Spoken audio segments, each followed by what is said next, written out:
So I saw a picture of Yuval Ayalon. He had both an awesome physique, and then he did a one-arm handstand and had a really clean line, and I was so attracted to that. I really wanted to do that thing myself. And then I reached out to Yuval on hands, and I see him as like my main go-to, my main coach. I've done some, I've been on the workshop with him. I've done the Thailand retreat, and then I was lucky enough to go to his house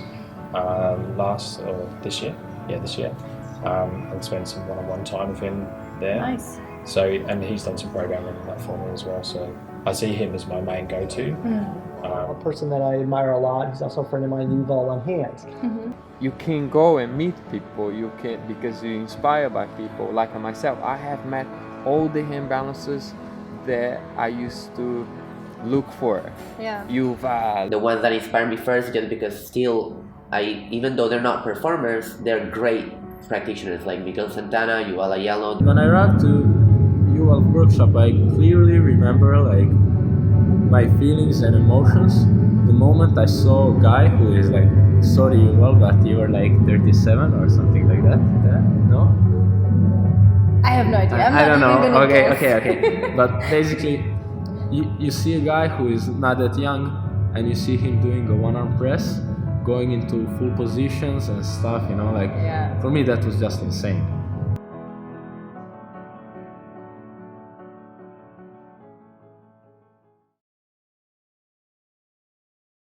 Every day is upside down day in Soundschi land.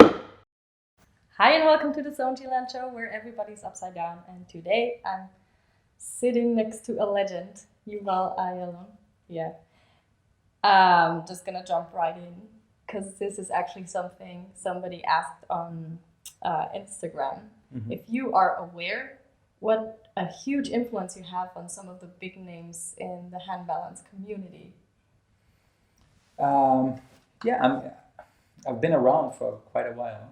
You have. How long has it been? Like 15 years? I've been doing hand balancing for 15 years.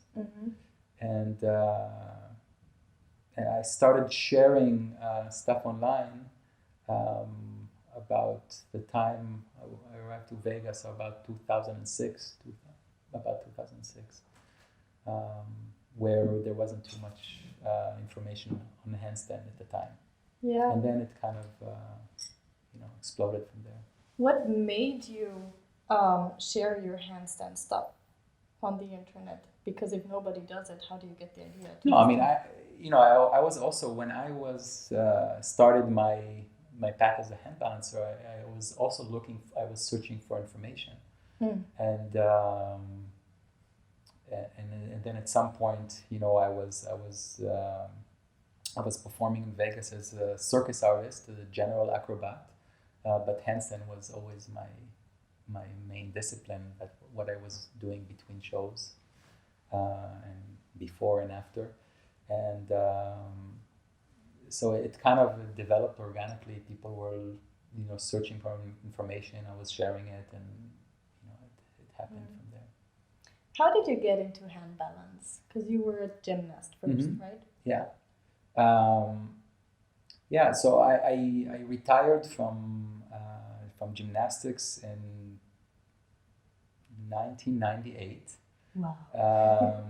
After a long career, I finished in the US. I was a collegiate athlete.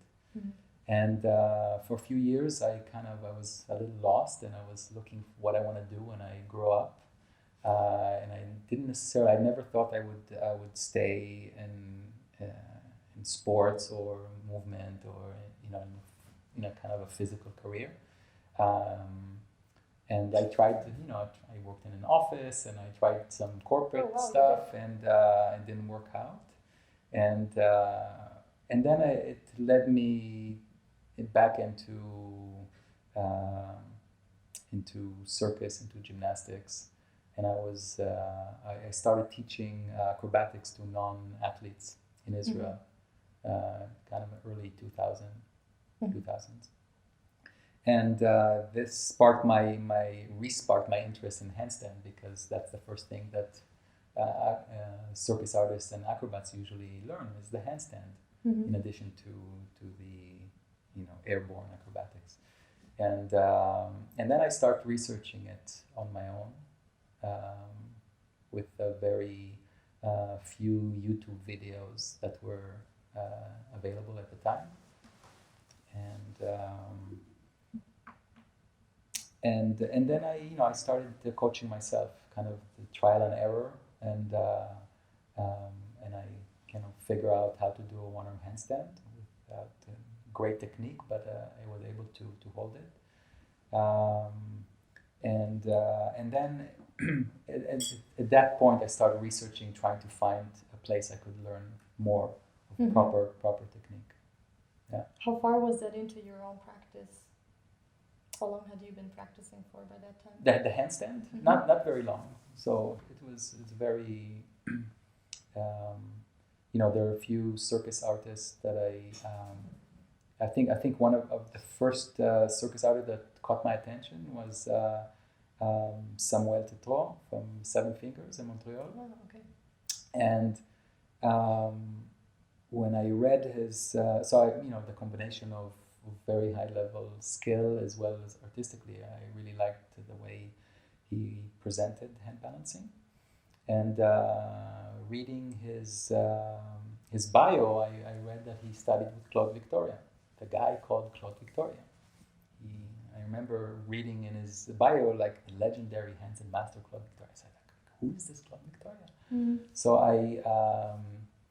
I reached out to Claude Victoria to see if I can study with him. So I wrote him a letter, sent him a few pictures of me doing handstand and one-arm handstand that I figure out by myself. And then he invited me to do a stage with him. And then it was 2004. So so during that time I was involved in different things. I was practicing handstand. I was performing, doing some street performance and experimenting with different in the local circus in Israel. And then I also heard about this company called Cirque du Soleil, and I was like, maybe I'm not too old to do that, because I didn't have any circus training at the time. I didn't, I was already 30 or 32. Wow. But I did have a set of skills that I carried from my gymnastics career that I could use. And the path of a generalist in Cirque du Soleil was an option. So I started preparing for auditions for Cirque du Soleil. So I studied some dance and some theater and continued to develop my handstand and get back into shape as far as the gymnastics is concerned.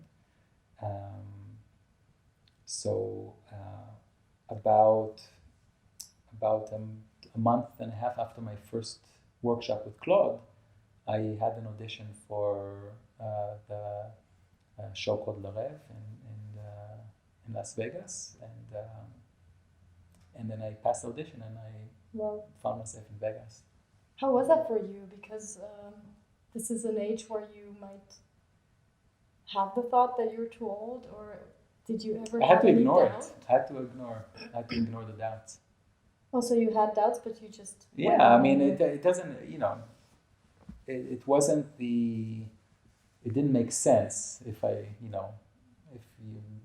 the average person in this age, you're taking a risk because you have no guarantees, whether it's career, whether the body will take it or not. So what made you go over that common sense?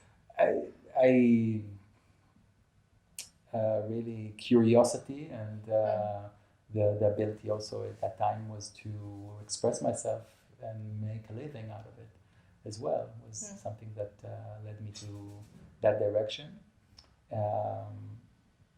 and also enabled me to, looking back also, but it enabled me to continue my daily practice in handstand for 8 years. Yeah. Wow. without worrying about what I'm gonna do with it. Yeah. So that's the dream. yeah, so the my experience in Vegas in the big show was a combination of first of all getting my first stage experience in my life. I was never one of those outgoing stage kids who did all the shows in school. I was shy. I'm still shy. What in did that you sense. do? What did you do to get into that? Did you take dance classes? Yeah, I took dance classes. Which I was always not a great dancer, even after I joined the show. But I had to. It was a weak link in my in me wanting to go into this world, to be on stage, because it requires to be able to carry a tune, to count, to to dance on stage. So this and theater and some street performance and character work and stuff like that I experimented, I learned by doing. And so then street performance, did you a little bit, organize it on your own, or did you? I joined some groups in Israel and did, I had some juggling and some, I was able to ride a unicycle and jump on a trampoline and, dress up like a monkey and do some flips on the trampoline. So I was able to do stuff like that. And it gave me some hunger for more as well. So actually, before I passed the audition for La Rêve, the year before, I went to audition for Cirque du Soleil, which I did well physically and acrobatically, but I didn't pass. I didn't do well in the dance part, which was really noticeable for me. I just I had to learn a sequence, and I was just in front of a camera. I could not do it. Oh wow. Yeah, so after that audition, that also I had to continue developing my movement skills, my dance skills. And when I arrived to the audition the next year to La Rêve, I was better prepared for that in that sense, and as well as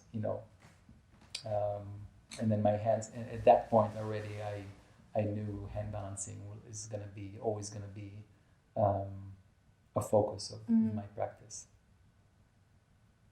I want to ask you about Claude Victoria because he just recently passed away, and so I think it's just something that is interesting everybody right now. Yeah. He was such a strong influencer in the whole hand balance world, and I was wondering what your experience was like to work with him. What you've learned from him. Yeah, he didn't teach me handstand. I already had a solid handstand when I met him, but I made a transition with him from a gymnast to a hand balancer. That's like the biggest, influence he had on me. Can you explain the difference? Yeah. Hand balancing. First of all, like the first thing he told me, the first time I did a handstand in front of him, was to take out my head a little more. So look at my hands. And in gymnastics, often you're looking at your hands through the eyebrows, kind of, and then in hand balancing you see more. Interesting. Further out. So that was a little cue that was like, really, because it changed the way my habits for many years. Yeah. So that was one thing, and to work less with strength, more technique, with finding an effortless handstand as opposed to using the strength to do it. So that was like a kind of like a new thing for me.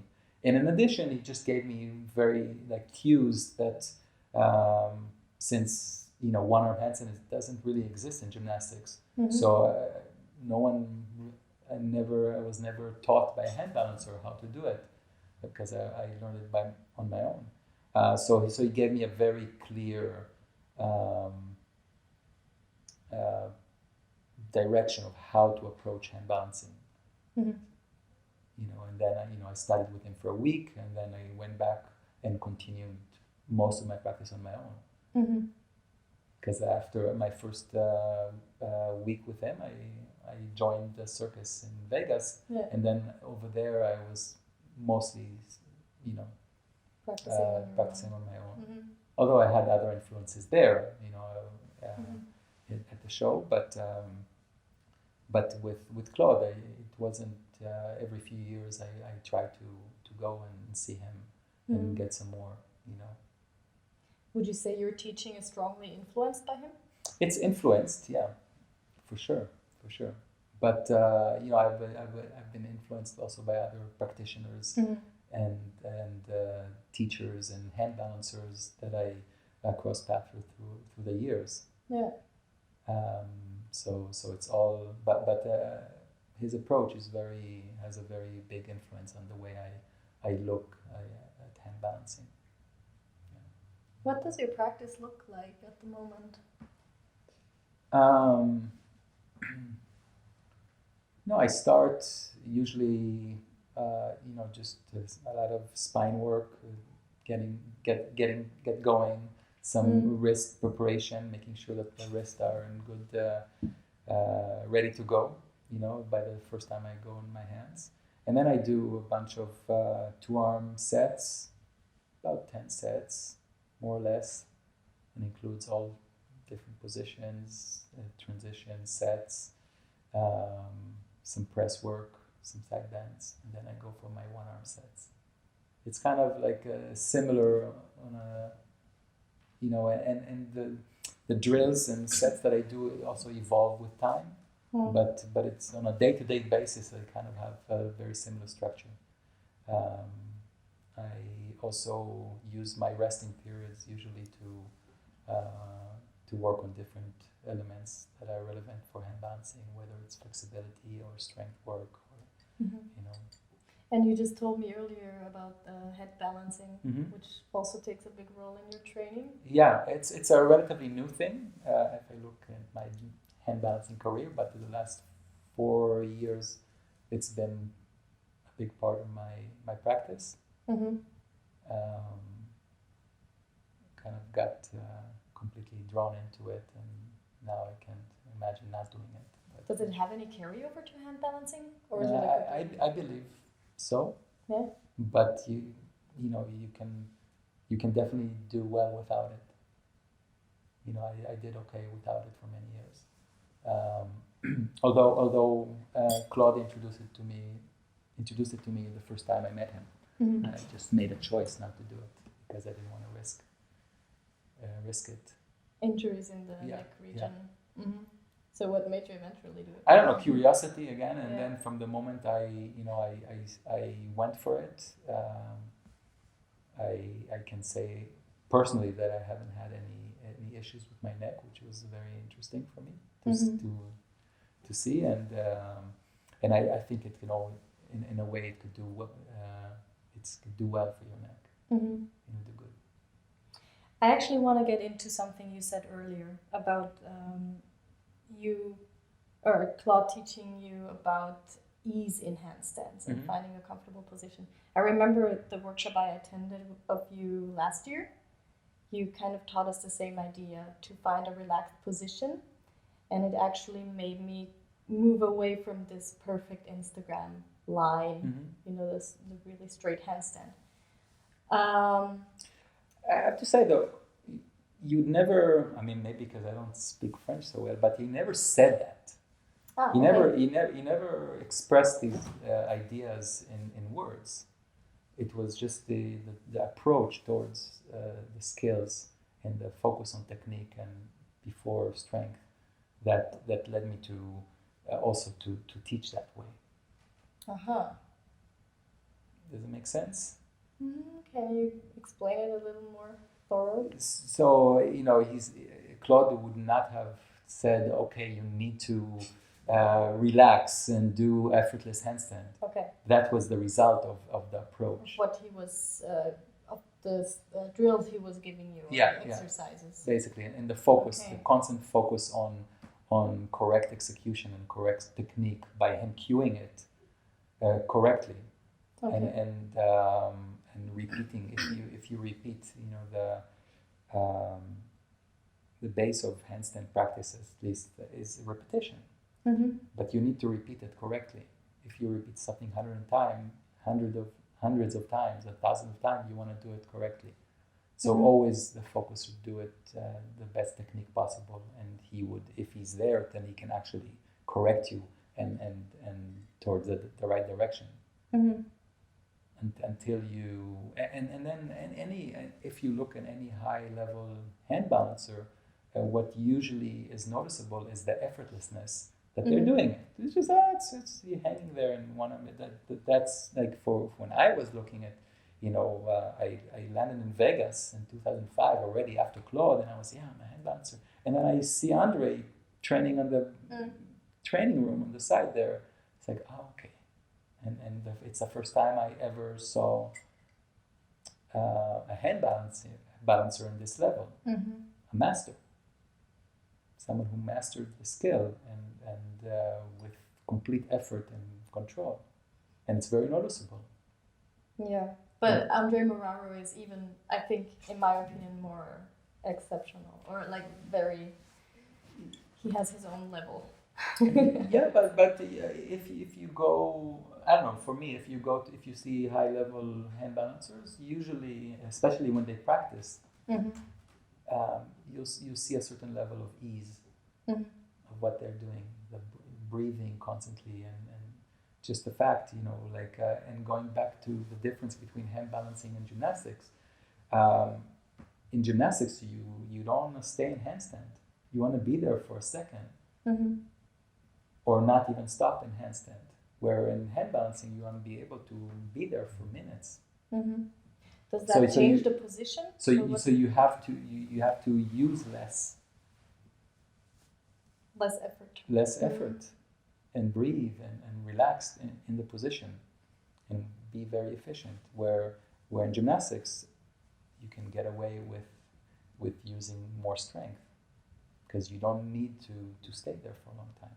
And in a way, you also need to protect your body from all these advanced acrobatic moves that requires, a certain engagement and protection for your body. There was actually a question from somebody who was asking what your opinion is about having to be able to do long holds in a 2-arm handstand before being able to approach a 1-arm handstand, or also what your opinion is on doing long 1-arm handstand holds on fingertips in order to eventually get to the skill. Obviously, I believe it, and when you start, there's no point of working on 1-arm handstand before you have a solid 2-arm handstand. What's a solid 2-arm handstand? The ability to hold it as long as you wish to hold it. So if you can hold a handstand for 30 seconds, decide to hold for 30 seconds, the process with good technique, all that, the process of getting a minute or a minute and a half is just a matter of practicing endurance. But the hard part is learning how to balance on your hand. So it's more about the requirement is being able to be completely comfortable on 2-arm handstand when you shift away to 1 arm. Because if the technique is not good, then it's going to become exponentially harder and a very frustrating process. So it's more about investing the time and solidifying the 2-arm handstand, so you just feel at home in 2-arm handstand. You don't have to think about the handstand, and then you can think about the other details that come into the picture when you go for 1 arm. So more about control than time. Yeah, there's so much to do in 2-arm handstand before you approach the 1-arm handstand. Do you so many have things to do. A specific approach the way you teach 1-arm handstands? No, I think it's basic. There are certain things.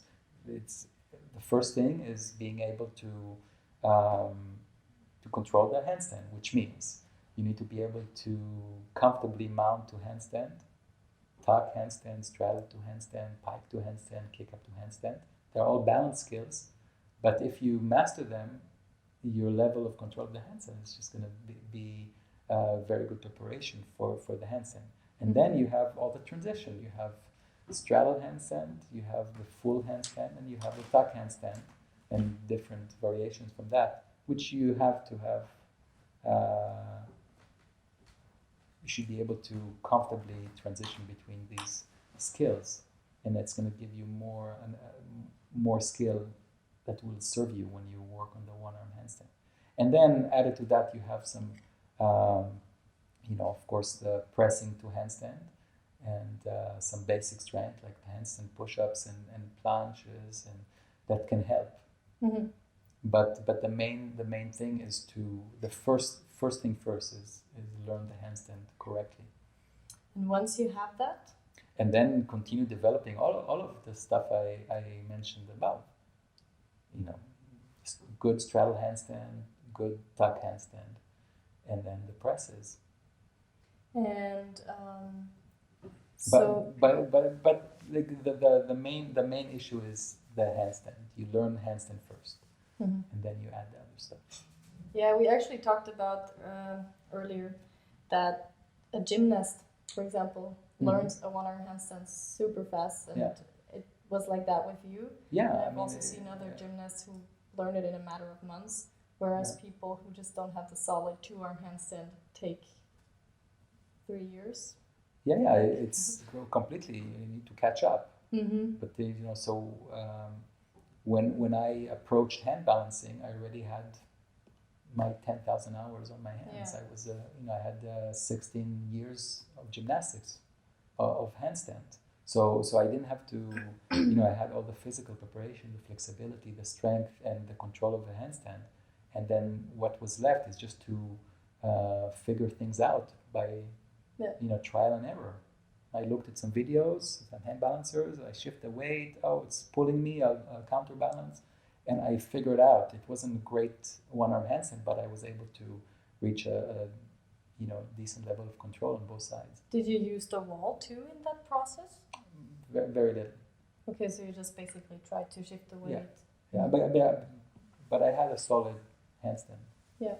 So I didn't have to develop anything, strength or capacity or endurance. It was all there. Mm-hmm. And from there, it took you very little. Yeah, it took me about, I don't know, I don't remember, but probably about 2 weeks to figure out how to hold the one-arm handstand. Mm. But I believe that today, like any high-level gymnast can learn much faster with good cues by an experienced handstand practitioner. Mm-hmm. So the process is going to be even faster, and the ability to develop is going to be faster than what I have. I've been developing my handstand for 15 years now, and I'm still learning and I'm still improving. But I mostly accept these, few times at Claude and some other handstand teachers. Majority of the time, I was on my own, practicing alone. Just me and the handstand. Is it more than a physical practice for you? Does it also I don't approach it as a physical practice. I mean, I approach it as what it is. It's a handstand practice. It's not no rocket science. No, but not even that. It's not strength work, or it's not. It's not it's sport. Not a workout. It's not a physical workout. It's just it's the handstand practice. Mm-hmm. This is how I approach it, which happens to be physical, and of course you need to develop some level of flexibility, mobility, and strength in order to develop and to go further. But the majority of the practice is handstand related work. Just standing the sets on your of head. handstand, whether 2 arm or 1 arm, with focus on technique and effortlessness and accuracy. I find it so admirable that you decided to go to circus in your early 30s. That is super great. What made you quit it again? Or when did you stop? No, I mean, I had a pretty long run, and I was there. I finished when I was 40. Mm-hmm. So it was it was time. Also, my wife was a performer in the same show. We had our 2 babies, and we felt it was time. Mm-hmm. To settle down. Yeah, it was also physically very demanding. 8 years of 10 shows a week. Mm-hmm. I had also 2 big injuries during the show that are not necessarily related to handstand, but I had a big toe, had a back injury and a shoulder injury, and I was able to go back to to my pre-injury condition, but at some point we both felt that it was time to move on and to continue on with another path. Do you train with your daughters a lot? Not a lot. It's a very we choose kind of to separate. So they see me doing my thing, and I help them with handstand, but I don't coach them. Okay. So Is there a particular reason why you don't coach them? I think it's not so healthy for a parent to be their children's coach. There's separation between what happens in the gym and what happens at home. And often I've seen some people who have had this experience, and it's complicated. And not there are some exceptions, high level gymnasts who were coached by their parents, but I think it's important to separate. Yeah. But they both they do handstands and yeah. I imagine. Yeah. I mean, I'm sure it's inspiring for them, and they just imitate you probably. Or I mean, they join some of my workshops in Thailand every year, and of course they want to show off to all the people there. Yeah. They do the wall exercise and so show off how more flexible they are from their daddy. So. Speaking of workshops, did you decide you wanted to teach then? Or how did that evolve for you? It kind of happened. Mm-hmm. What I mean, I didn't when I was in Vegas. I didn't have the time. I was performing all during the week, and I didn't have time to travel.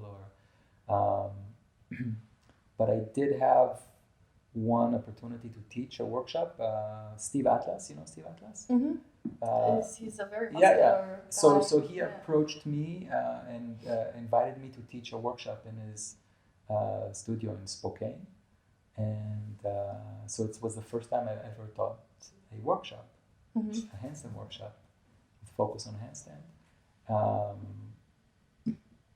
which was an interesting experience because I kind of went there and just did my thing, and then but it made me realize that I have another side of me that can teach. Never planned to be a teacher, and then. When we moved to Europe, I still didn't have like anything waiting for me in Europe, but it's kind of like it kind of happened by itself. I started working, and then. Did people approach you actively? Yeah, a few people who I've been in touch with online, contact me and say, "Hey, do you want to do a workshop?" And one in London, one in Greece, and then it just kind of happened. And now this is what you do for a living, and this is. So you travel a lot, right? Yeah, I usually give a workshop every 2 weeks, mostly in Europe. Yeah. I teach beginners and then as well as intermediate level. This is I divide usually. Do you mainly have the same students coming back? Sometimes, it depends. Some places I come every year, so. Especially in the more advanced level, there are a lot of repeats, and then the beginners. There are people, who are interested in starting a handstand, not necessarily a career, but just how to start approaching it and integrating into their own practice, whether it's yoga or other movement or whatever you call it. Yeah. And so what I try to do is give people the tools to develop their own practice. And is it difficult for you to cater to different people during the workshops, because everybody has their own reasons and different goals? I mean, I'm also learning as I go, because I never learned how to teach handstand, except from the experience I had with Claude so the more I mostly learn when I teach beginners. How to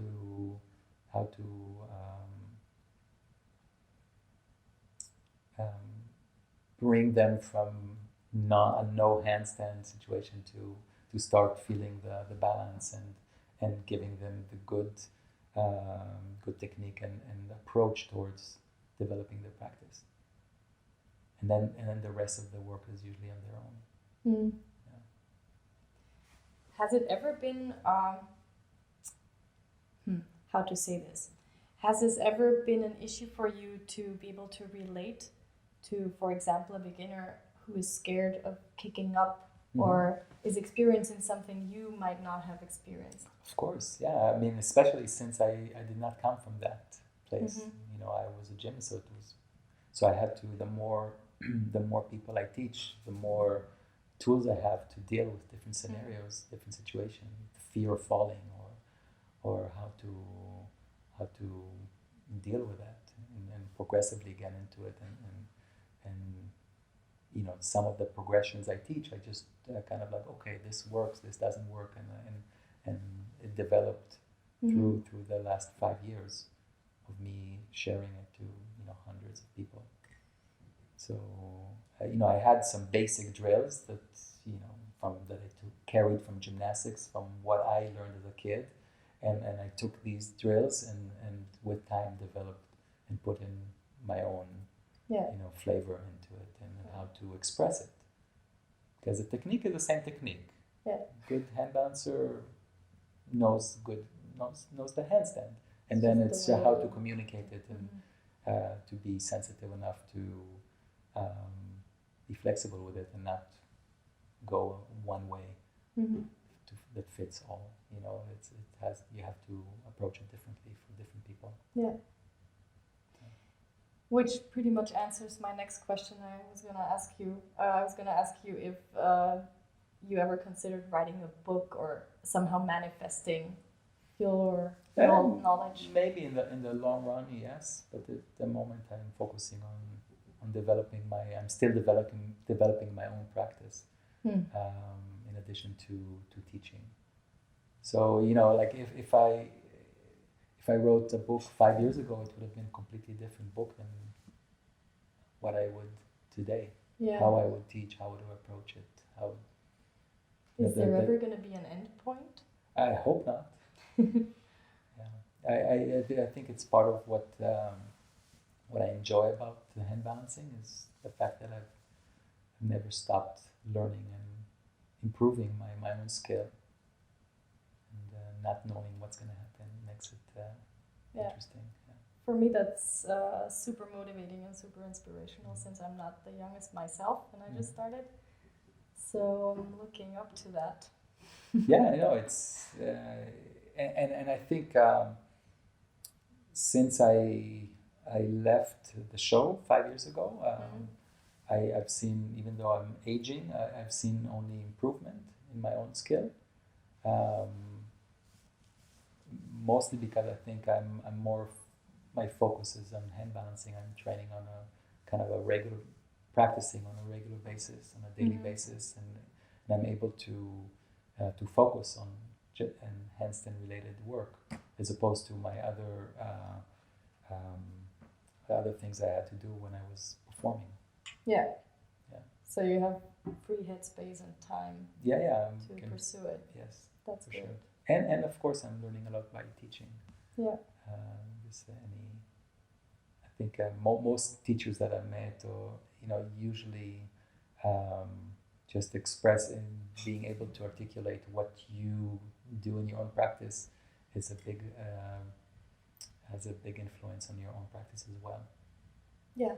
Being able to share it, the knowledge to other people, and it's kind of like reviewing it over and over again. Yeah, and figuring things out as you go. Like, oh, this works, this doesn't work, this, maybe I can improve my own practice because, I'm telling people to point their feet and they're like, look on my video and I'm not pointing my feet. So, it definitely has an effect besides feet pointing. Yeah. I'm really looking forward to your workshop tomorrow and the day after tomorrow. My pleasure. Especially for me because you know, I visited yours 1 year ago, Mm-hmm. and so much has happened in I'm between. sure. Yeah. So yeah, I'm really curious about that. And I'm really grateful for you coming on the show and talking to me A pleasure. or to us. And yeah, I'll put any relevant links down below because you can actually get equipment like blocks or also donuts for head balancing from Yuval. So I will list it down below. And just remember that the world is your playground, so just go ahead and do whatever you love. And I'll see you next Monday on the Soundschi Show. Thank you for watching. Thank you. Good. Any Thank more you. questions that we didn't cover? I don't know.